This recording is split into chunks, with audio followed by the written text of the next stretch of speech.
I had the Palestinian envoy to India yesterday on my show, and he said, look at Israel's occupation of our lands. They have dehumanized Palestinians. Netanyahu's politics has been divide and rule, and this is the price you're paying for pushing a people to the wall.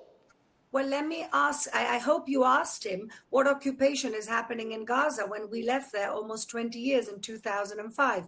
If we remember, Israel left, it was a painful departure. We had to pull out 7,000 Israelis, and they have been ruling themselves since. So what occupation are they talking about?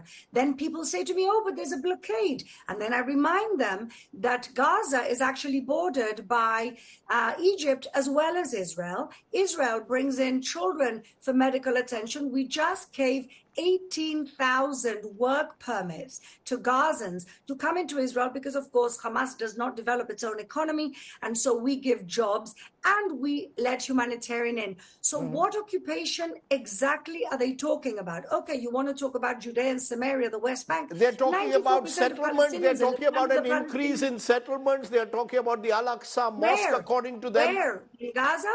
Where in Gaza? There's no settlements in Gaza. They're talking about border settlements that are increasing, which they claim are violent. The Israelis are encircling them. You're saying all of this is propaganda. Am I correct? What I'm saying is that when they want an excuse for a war, they find an excuse for a war. Let me tell you, I've been the deputy mayor of Jerusalem for almost 5 years, and all of the Al-Aqsa narrative is nonsense. Nobody does more to facilitate the freedom of worship than we do here in Israel. In 1 square kilometer, we have Christians, we have Muslims, we have Jews, and we handle it very well. We, in fact, facilitate freedom of worship by bringing in transport, free transport, so that people can come to Al-Aqsa Mosque on every Ramadan Friday. But when they want to create a war, they send 200 hooligans, they start throwing rocks, and then they say that the Israeli forces are actually storming Temple Mount when they created the conflagration to begin with. So we're talking about a very sophisticated propaganda of victimhood. What they have to do, and what the world has to push the Palestinians to do, is take responsibility for themselves. Enough blaming Israel for their bad governance, for their extremism, and for a genocidal regime. Enough. Dr. Falk, as a final question, will that siege therefore continue of the Gaza Strip, cutting off supplies? Again, there the fear is innocents will get lost. You're saying you will dismantle and destroy Hamas's infrastructure. How will you separate that from the civilians who exist in the Gaza Strip? They will lose their lives as you bomb buildings which you claim are part of the Hamas infrastructure. Isn't that a real fear? And the response from Palestinians is this is not the first time. Many of our civilians have lost their lives over the last decade or so. Let me make it very clear.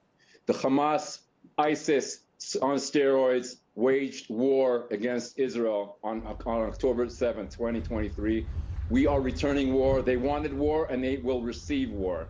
They wanted war, and they will get war. We will dismantle the Hamas's capability to damage, to attack Israel. How will you ensure that civilians are not killed in the process? How will you ensure, sir, that civilians are not killed in the process?